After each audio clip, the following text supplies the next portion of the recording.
Hoje eu quero continuar a minha mensagem de ontem. E eu falei sobre sermos obreiros padrão, ou seja, seguir um padrão e o padrão é Cristo. Quando você segue o padrão que é Cristo, as coisas são transformadas em sua vida. Eu comecei falando a vocês como um texto base da minha mensagem de ontem barra hoje. Torna-te pessoalmente padrão de boas obras. No ensino, mostra integridade, reverência, linguagem sadia e irrepreensível, para que o adversário seja envergonhado, não tendo indignidade nenhuma que dizer a nosso respeito. Tito, capítulo 2, versículo de 7 ao 8. Perceba que a palavra de Deus, ela deixa claro aqui para nós que devemos ser padrão, devemos buscar esse padrão de excelência em Cristo. Eu comecei falando a vocês que esse texto que a gente leu aqui, ele fala sobre esse padrão e eu expliquei para vocês o que é padrão para Paulo ali. Padrão é o tipo de modelo, de exemplo que ele é a ser seguido. Ou seja, Paulo se coloca como um exemplo a ser seguido e ele segue o exemplo de Cristo porque ele coloca Cristo como um exemplo para ele. Sabendo disso, o obreiro padrão, e o que a gente está querendo falar sobre essa questão de ser um obreiro padrão, é alguém que merece ser imitado e pode servir como exemplo para outras pessoas. Então, se você deseja ser um obreiro padrão, significa que você precisa ser um exemplo para outras pessoas, um exemplo de oração, um exemplo de cristão, um exemplo na igreja, um exemplo no trabalho. Puxa vida, como é ruim quando o crente é um péssimo exemplo. Como é ruim quando um jovem é um péssimo exemplo. Então, eles não estão seguindo Cristo como exemplo. E mais do que isso, lembre-se que no livro de Atos, as pessoas estavam ali e os cristãos, eles eram um exemplo de amor. Os cristãos eram um exemplo de pessoas que eram honestas. E aí, então, os cristãos cuidavam dos romanos que ficavam doentes, porque havia uma certa cultura entre os romanos que, quando eles iam para a guerra, ou quando eles nasciam defeituosos, ou quando eles tinham alguma doença, esses romanos eram rejeitados, porque o romano sempre era fortão, grande, tinha um padrão para que eles pudessem impactar as nações aonde eles estavam detendo o poder. Mas aqueles que nasciam ruins, aqueles que tinham dificuldades, alguma doença, algum problema, aleijados e o que quer que seja, esses eram rejeitados. E então, quem cuidava desse tipo de gente? Os cristãos. Os cristãos eram tão gente boa, que muitos romanos e as pessoas que, como Flávio José declara, Flávio José era um historiador judeu, eles queriam ficar doentes para poder ficar no meio dos crentes. Imagina, irmãos, alguém querer ficar doente para poder ficar no meio dos crentes, no meio dos cristãos. Eu sempre falo isso porque ser padrão é ser relevante. Imaginemos, irmãos, que a sua igreja saia desse bairro. Você que congrega numa igreja e a sua igreja modificou, foi para um outro bairro. Será que as pessoas que estão ao redor fariam protestos na frente da igreja dizendo, por favor, não mudem daqui, não vão embora, por favor, vocês são muito relevantes, vocês são muito abençoados, vocês têm um padrão, a gente quer que vocês fiquem aqui. Será que as pessoas, os vizinhos, fariam esse tipo de protesto se sua igreja tivesse que mudar de bairro? Se eles não fazem isso, então você já tem uma resposta. Sua igreja não é relevante nesse bairro. Você mudou para um outro lugar, para um outro bairro e não fez diferença alguma. Você mudou para uma outra igreja e também não fez diferença alguma. Por quê? Porque é bem possível que você não seja relevante nesse lugar onde está. Sabendo disso, Paulo propõe a você, à luz do texto bíblico, de que seria necessário que o crente, para que ele fosse relevante, ele fosse um crente padrão. E por isso que falei ontem a vocês, para que você se tornasse ali pessoalmente padrão de boas obras, que foi o que ele começou a dizer no versículo inicial, né? Você ser padrão de boas obras, um crente que faz boas obras. O padrão de ser alguém de boas obras. Por quê? Porque Cristo era alguém de boas obras, e se eu sou filho de Cristo, eu faço as obras que Cristo faz. Também falei a vocês de que Paulo, ele havia dito a Timóteo o seguinte: ninguém despreze a tua juventude, pelo contrário, torne-se padrão dos fiéis na palavra, no procedimento, no amor, na fé e na pureza. Ou seja, ter padrão nesses itens que ele avalia. E eu comentei com vocês ontem sobre esse tema. Também Paulo declara que devemos ser padrão de boas obras, por quê?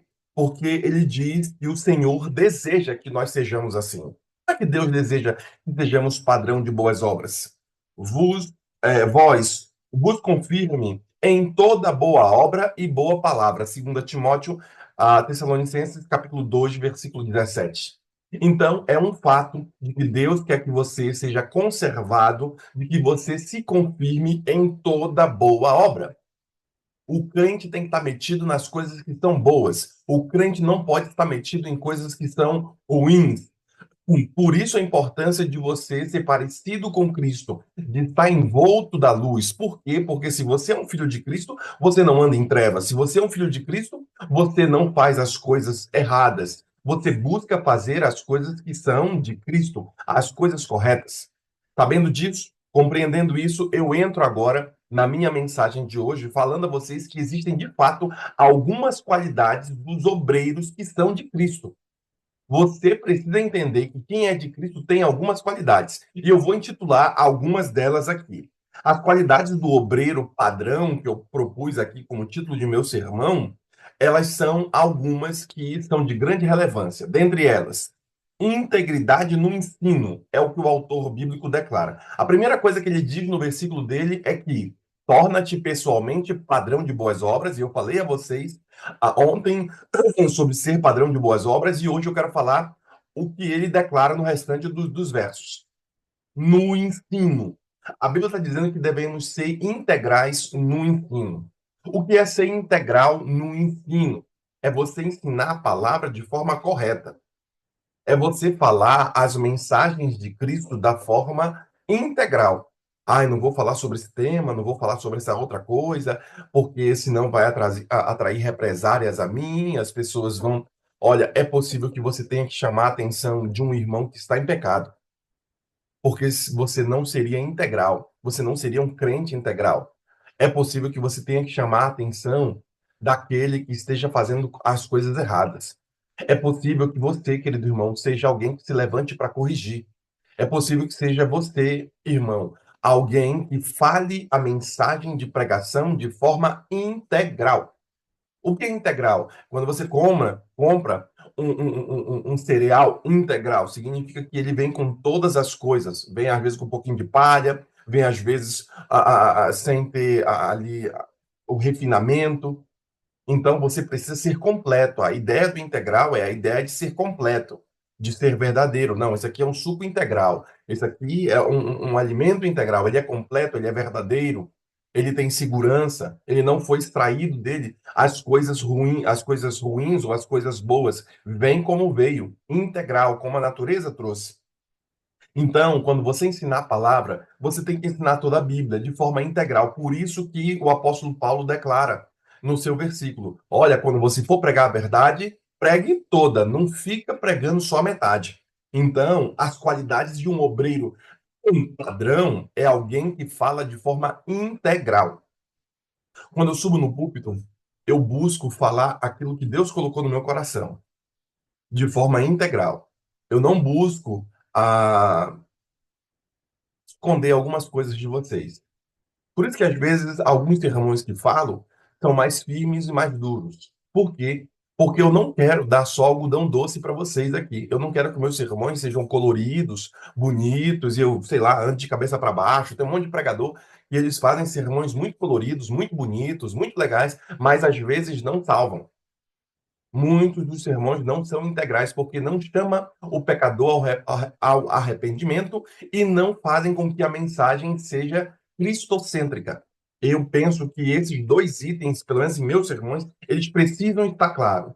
Chamar o pecador para algo propositivo, e eu tenho muito esse negócio, eu não consigo sentar numa reunião, e eu estava até falando com minha anciã essa semana. olha, fizeram uma reunião no corpo de acionato e falaram sobre diversas coisas, como eles que propuseram a reunião e trouxeram as pautas, eu deixei à vontade. Falaram sobre diversas coisas, mas e aí? Votamos o quê? Resolvemos o quê? Então, para mim, o sermão e também as minhas reuniões precisam ser reuniões propositivas, que eu traga uma proposta que tenha um começo, um meio e um fim. É, na minha cabeça funciona assim. Senão eu fico só falando, falando, falando, falando, falando. Fazer um sermão aonde eu não chame o pecador ao arrependimento, ou seja, eu trago o irmão desse lugar e quero levar o irmão a este lugar. Então, o caminho será o caminho do sermão. Eu começo de um jeito, eu posso até começar doce, amável, de alguma forma, mas eu vou dar o fel para o irmão, eu vou dar um remédio um pouco mais amargo para poder curá-lo, porque eu quero levar ele até esse lugar. Se ele está fraco, eu vou colocar um pouco mais de peso sobre esse irmão, porque ele já é um irmão conhecedor da verdade, já é um irmão que entende, por isso que eu falo algumas coisas aqui. Mas se é um irmão raso, se é um evangelismo, se é alguma coisa, a gente vai um pouco mais suave porque são bebês na fé. Mas se são irmãos como vocês, irmãos conhecedores da palavra, então coloca um pouquinho mais de peso para que o irmão comece a ter força nos seus músculos espirituais, para que ele comece a se enrijecer, para que ele comece a ficar mais forte. Porque se ele ficar sempre com aquele mesmo peso, não vai fazer diferença alguma. Então, eu vou colocando um pouquinho mais de peso, um pouquinho mais de mensagem, um pouquinho mais de Bíblia, um pouquinho mais de texto bíblico, um pouquinho mais de Ellen White. Eu vou aprofundando a caminhada da fé, vou aprofundando algumas coisas. Para quê? Para que o irmão possa ter um entendimento maior sobre aquilo que Deus quer e eu leve a minha ovelha até o caminho que Deus espera que ela esteja. Por isso, ensinar de forma integral é falar as verdades que não podem ser escondidas para que o pregador não fique mal com sua congregação. Porque às vezes percebemos que muitos pregadores acabam ficando mal com acabam não ficando mal com suas congregações, sua plateia, por quê? Porque eles acabam não tocando em determinadas feridas. São excelentes pregadores, muito algodão doce, muita comida boa, que sermão maravilhoso, mas às vezes não curou porque não chamou o pecador ao arrependimento. Também você tem que ter cuidado para que a mensagem não seja só o chicote, né? Porque tem aqueles irmãos, o irmão chicote, já viu o irmão chicote? O irmão chicote ele sobe no púlpito, você é pecador, você não sei o quê, e tal, e tal, e tal. E esse irmão chicote é complicado, não deixa ele subir no púlpito, senão ele vai matar suas ovelhas. Então você tem que ser cristocêntrico, tem que falar que o caminho é Cristo. Tem que falar que a mensagem central de todo sermão tem que ser Cristo. O firme fundamento da igreja é quem? Cristo. As coisas que temos ao nosso redor pertencem ao quê? A Cristo. No Antigo Testamento, tudo mostrava o quê? O cordeiro era quem? Cristo. O candelabro era quem? Cristo iluminando a Israel. Você tem que entender que o maná era o quê? Cristo, o pão doce do céu que vinha e dava para a população lá. Então, tudo mostra sendo quem? Cristo. Quem é o sumo sacerdote? Cristo. Quem é o Cordeiro de Deus que tira o pecado do mundo? Cristo. Quem é eu sou o caminho, a verdade e a vida? Quem? Cristo. Então, a mensagem precisa ser cristocêntrica. Por isso, quando você pregar o seu sermão, quando você falar a sua mensagem, quando você for ensinar a Bíblia para alguém, tem que ensinar de forma integral. Cristo como centro, trazer o pecador da onde está e levá-lo onde Deus quer. Fazer uma caminhada com ele, se preciso for, faça a jornada do herói. Então, é necessário que você, querido irmão, tenha, para ser um obreiro de qualidade, você precisa, ou melhor dizendo, um obreiro padrão, que foi a expressão que eu coloquei aqui, você precisa ensinar de forma integral a mensagem. Também o autor declara que torna-te pessoalmente padrão de boas obras, no ensino mostra o quê? Integridade. Depois ele fala o quê? Reverência. Para ser um crente de boas obras, um crente padrão, o irmão precisa ter reverência. Sabe aquela igreja que tem em Jerusalém, que ela tem a porta baixa, para quê? Para que todo mundo entre e tenha que baixar a cabeça e entrar na igreja? Por que eles fizeram isso? Para mostrar que todo mundo que entra na igreja de Deus precisa se curvar diante do Senhor. Reverência. Às vezes eu percebo, e eu vou falar aqui um pouco dos nossos irmãos católicos, eles têm todos os erros teológicos que nós já sabemos, mas uma coisa os católicos têm de bênção, eles são reverentes em suas catedrais, em suas igrejas. Se somos o povo do Senhor, Eu vejo, às vezes, muitos irmãos conversando na igreja. Eu vejo muitos irmãos, às vezes, com a cabeça em outro canto. Eu vejo irmãos na porta da igreja com conversinha. Jesus morreu e os caras kkkk, rindo lá fora. Isso é uma falta de reverência. Sabe, hoje, a quebra dos padrões, ela trouxe a quebra também da reverência. Como é que é isso, pastor? Perceba ali algumas coisas. A gente sempre pensava que reverência é quando o irmão entrava na igreja caladinho. Também é isso, mas não é só isso.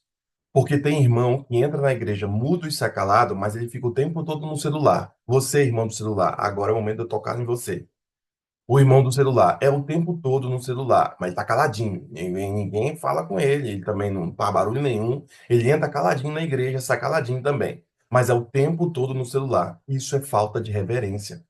Você está diante de Deus e olhando o celular. Imaginemos se você estivesse conversando comigo e eu estou aqui olhando para você e você já viu que ele tá falando, a pessoa está o tempo todo no celular. É porque não sei o que, e o cara tá falando e a pessoa está no celular. Poxa, que situação ruim. Eu não consigo ter uma conversa clara com a pessoa porque a pessoa não larga o celular, tá sempre ali. Imagine você entrando na casa do Senhor e você tendo que estar ali no celular. Por favor, não me entendam mal, mas se quiserem me entender mal, o problema é de vocês.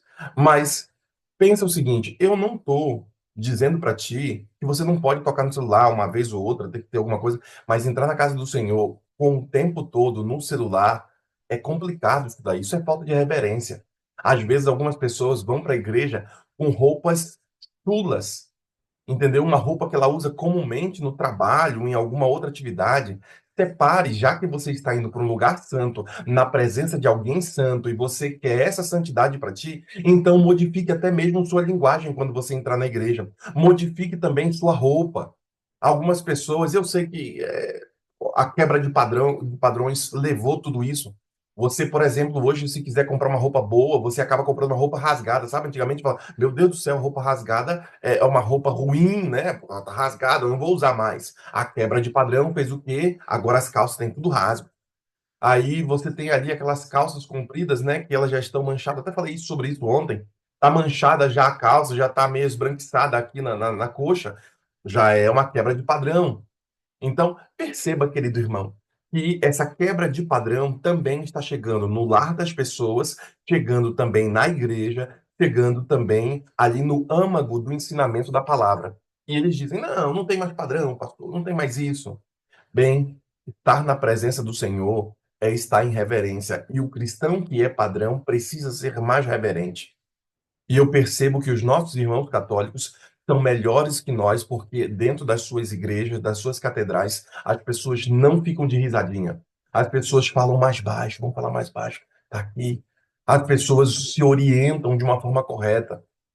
Então, em nossos templos, você também, querido irmão, porque você julga que nós somos o povo de Deus remanescente, o povo de Deus que vai ser uma espécie de arauto, pregador do final dos tempos, então, precisamos ter um mínimo de reverência dentro da casa do Senhor. Não ir de chinelo na casa de Deus, porque perante o juiz tu não vai, mas perante Deus tu vai, né? Não ir de short, de bermuda, mas perante o juiz tu não vai assim, mas diante de Deus você vai. Isso é complicado porque, às vezes, aqueles cristãos que nasceram na fé, porque eles estão o tempo todo já envolvidos na fé, trabalhando nas coisas de Deus, envoltos, o cara é pastor, o cara é líder e tudo mais, ele acaba jogando, falando, não, tô aqui, tô bem, tô com meu pai, e ele acaba andando desse jeito. Só que é o seguinte, eu fui criado, e tudo vai da criação também, né? Eu fui criado, por mais que eu tivesse amizade, intimidade com meu pai, eu tinha que ter um certo respeito com ele também. Porque o papai era amigo, amigo, amigo. Mas perdeu o respeito, virava a mão, dava-lhe uma remada na cara que no instante você se acordava para a vida. É, eu não podia, pelo menos dentro de casa, tinha aquelas regras, né? Eu já contei para vocês algumas das regras. Nada de andar arrastando o pé dentro de casa. Ih, papai queria a morte com isso. Você tem que falar senhor, senhora, senhor pai, senhora mãe. Se é você, não sei o quê, Arnaldo, uma vez foi falar isso daí, papai pirou comigo. Então tinha um certo proceder de respeito ali dentro. Papai estava conversando com alguém, menino, não se mete na conversa de adulto. Estou conversando, quando eu terminar aqui, aí eu dou atenção para ti. Então, existe um certo procedimento com Deus também. Por mais que ele seja o nosso Deus amoroso, por mais que ele seja alguém que está no nosso nível, no sentido de veio à Terra nós, se tornou um de nós, Emanuel, ser humano, ele também é o nosso irmão mais velho. Ele também é superior a nós. E quando formos a Deus, temos que ir com amor, porque o temos como amor, mas irmos também a Ele com reverência, com respeito, tendo Ele digno do que é e do que fez. Porque lembre-se que Apocalipse declara que o único digno de abrir o livro do Cordeiro é Ele. E se Ele é o único digno, então todo respeito terá.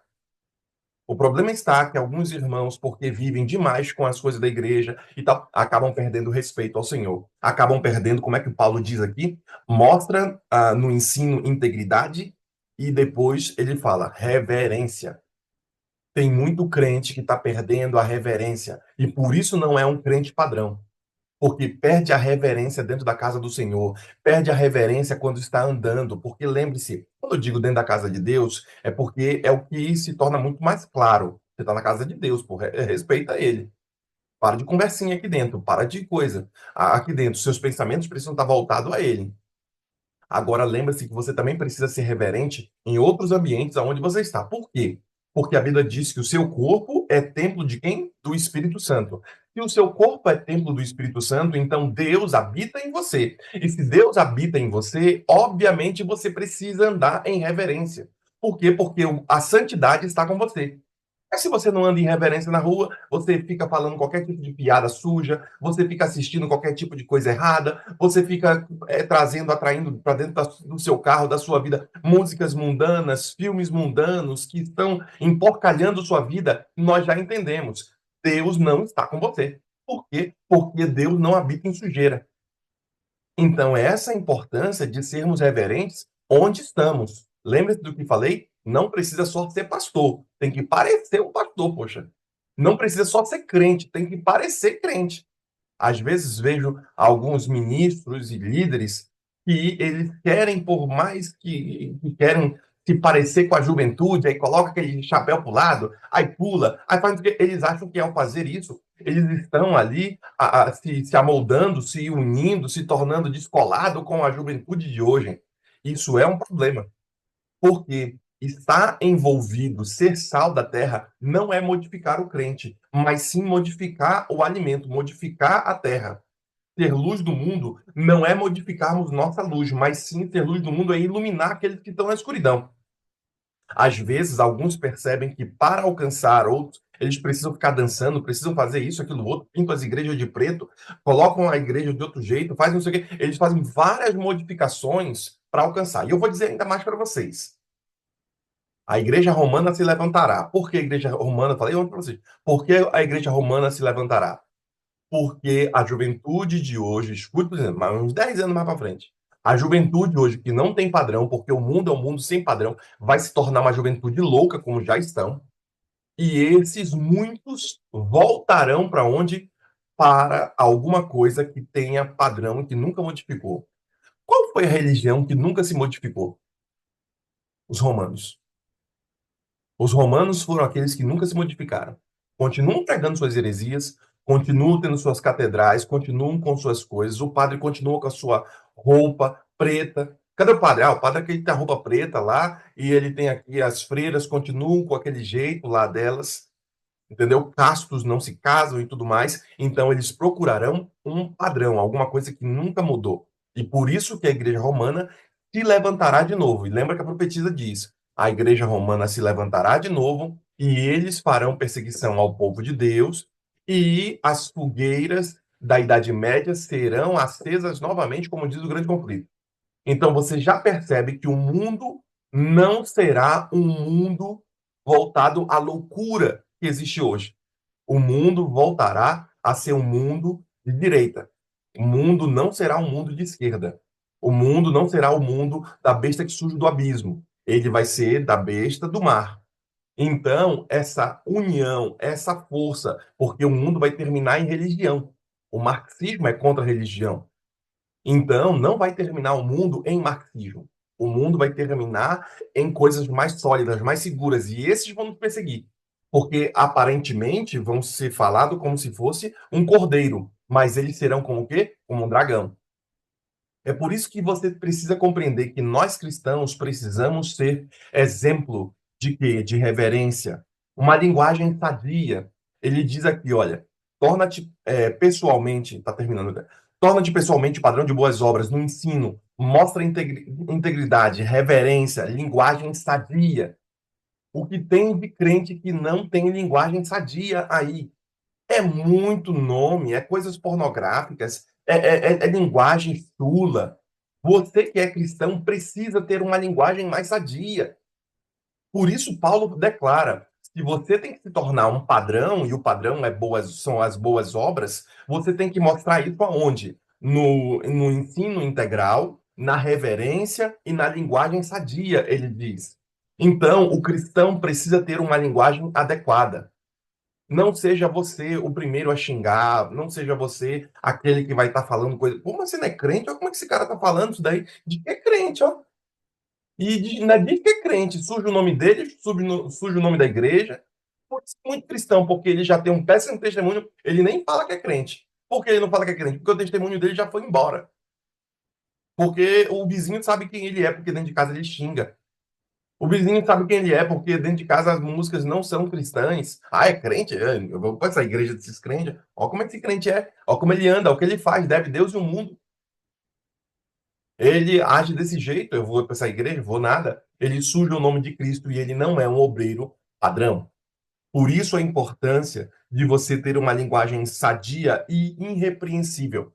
Porque o próprio autor diz: olha, mostra-te pessoalmente padrão de boas obras, no ensino mostra integridade, reverência, linguagem sadia e irrepreensível. Tome cuidado, porque se muitas pessoas estiverem repreendendo você, é porque você está errando demais. É porque você precisa ser alguém que seja irrepreensível. Mostrar integridade no ensino é ser íntegro naquilo que você prega, que você anuncia, por intermédio da mensagem de Deus. Atos capítulo 20, versículo 27, Paulo deixou o seu exemplo aqui para os obreiros de Éfeso, fazendo a seguinte declaração. Veja o que ele diz: porque nunca deixei de vos anunciar todo o conselho de Deus. Paulo diz: olha, eu vou ensinar de forma integral. Não deixe de anunciar todo o conselho de Deus. Mostrar reverência é ser reverente para com as coisas de Deus. E por isso falei a vocês sobre esse tema de reverência. Alguns estão acostumados com o sagrado, e essas pessoas que se acostumaram na nossa igreja com as coisas sagradas ali, com o pastor, com as coisas que fazemos dentro de nossa igreja de forma sagrada, eles se acostumaram com isso e, infelizmente, estão banalizando a falta de reverência em nossa igreja. Estão banalizando o sagrado, quando muitos desses crentes são irreverentes. Veja o que a Bíblia diz sobre esse tema de termos ali reverentes às coisas de Deus e aqueles que estão banalizando. Hebreus capítulo 12, versículo 28 declara: está escrito: por isso, recebendo nós um reino inabalável, retenhamos a graça, pela qual servimos a Deus de modo agradável, com reverência e santo temor. Olha, sabe que o judeu anda com seu kipá na sua cabeça. Por quê? Porque ele anda em temor, ele sabe que acima dele tem um Deus. O crente precisa entender que a sua vida não é só terrena. Sua vida tem um porvir, sua vida será futura. Então, o que você faz aqui ou o que você deixa de fazer aqui impacta nessa vida futura. Tem que ter reverência, tem que ter temor quanto às coisas do futuro, tem que ter temor ao Senhor, porque ele tanto é um Deus, tanto ele é fogo ali, porque o fogo pode nos aquecer, pode nos aconchegar, mas Deus também pode nos queimar. Ele é fogo. Brinca com fogo para você ver. Você se aquece, de fato. O fogo te aconchega. O fogo te dá ali vida, espanta o mal, espanta os animais, porque você tem a tocha, você tem o fogo. Mas brinca com fogo, você pode também se queimar. Deus é como se fosse esse fogo consumidor. Ele tanto é bondade para nós, mas ele pode sim nos matar se nós formos a ele sem santidade, sem reverência, sem tanto temor, como diz aqui o autor bíblico. Também eu falo a vocês, eu concluo aqui mostrando que Devemos ter uma linguagem sadia e irrepreensível, que o autor bíblico declara. Por quê? Porque é necessário usar um vocabulário adequado, um vocabulário que seja intocável na pregação. Tome muito cuidado com essas firulas, com essas piadinhas que são contadas no momento de santidade. Eu falei a vocês, Rose, ontem sobre a teologia do púlpito. Teve a teologia do púlpito, né? Os púlpitos foram emagrecendo. Eu não sei, eu falei?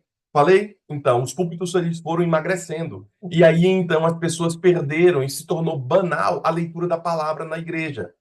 Então, às vezes, tem igreja que ela tem um monte de programação e quando chega para abrir a palavra, já não tem mais tempo, a galera já está cansada de tanta coisa que fizeram, que a galera já quer ir embora. O centro já não é mais a palavra. Por isso a importância de você entender que, infelizmente, alguns pregadores usam palavras de baixo calão e linguagem chula em suas pregações e a noiva de Cristo não merece ouvir um linguajar chulo. A igreja de Deus não merece ouvir uma mensagem, um linguajar que é um linguajar pobre lá em cima.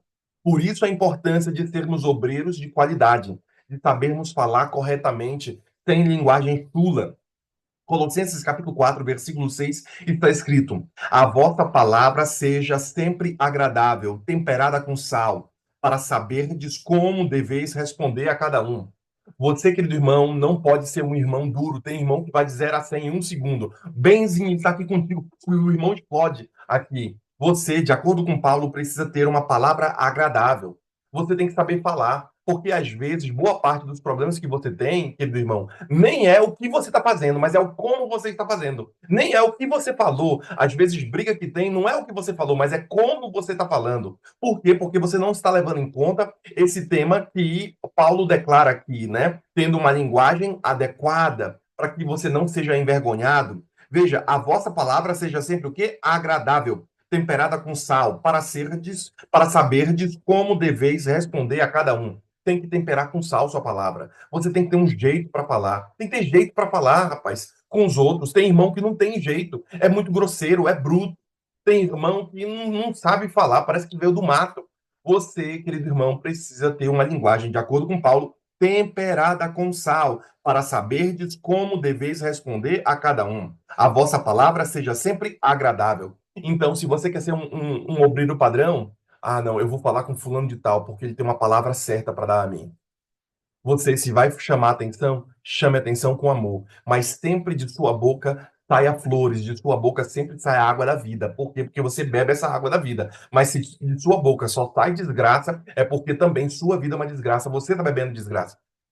Você tem que proferir bênção. Por quê? Porque você recebe essa bênção.